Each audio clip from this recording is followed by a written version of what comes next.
नमस्कार, प्रतीक्षा रेसिपीजमध्ये आपले खूप खूप स्वागत आहे. आज मी खास करून लहान मुलांकरिता गाजर आणि बीटचे अतिशय पौष्टिक असे मस्त झटपट आणि कमीत कमी साहित्यामध्ये तयार होणारे कटलेट बनवून दाखवणार आहे. फार सोपे आहेत. चला रेसिपीला सुरुवात करूयात. तर इथे पावशर छान गावरान लाल गाजर घेतलेले आहेत. वरची सालं हलकीशी काढून घेतली आणि त्यानंतर बारीक किसणीवर किसून घ्यायचं आहे. सेम आपल्याला असंच बीटसुद्धा इथे किसून घ्यायचं आहे. पण 2 वाटी गाजराचं किस आहे आणि पाऊण वाटी इथे मी बीटचं किस घेतलेला आहे.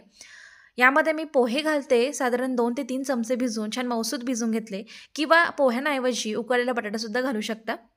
यामध्ये लाल तिखट घातली अर्धा चमचा, आवडीप्रमाणे किंवा लहान मुलांसाठी कमी तिखट करू शकतात.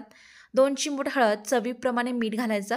कुरकुरीतपणा येण्याकरता यामध्ये मी 2 चमचे बारीक रवा घातलाय आणि छान चटपटीत मस्त चव लागण्याकरिता 2 मोठे चमचे यामध्ये दही घातले. मिश्रणाला छान बाइंडिंग यायला हवी याकरता यामध्ये आपण बेसन पिठाचा वापर करणार आहोत.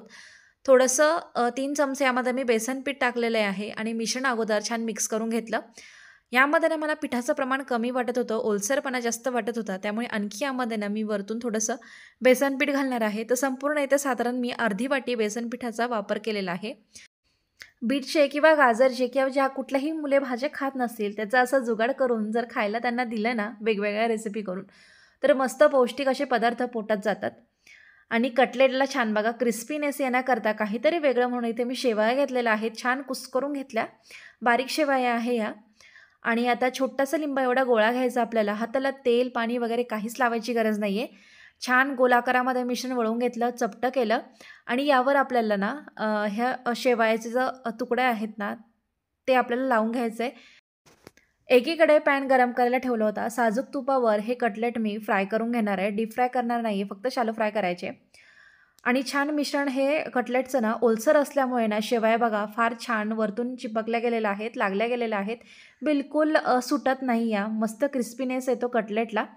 आता साधारण 1.5-2 मिनटासाठी मध्यम आच ठेवायची आणि वाफवून घ्यायचे. म्हणजे आतपर्यंत जी काही पिठं असेल, रवा असेल किंवा गाजर बीट असेल ते छान वाफवलं जाईल.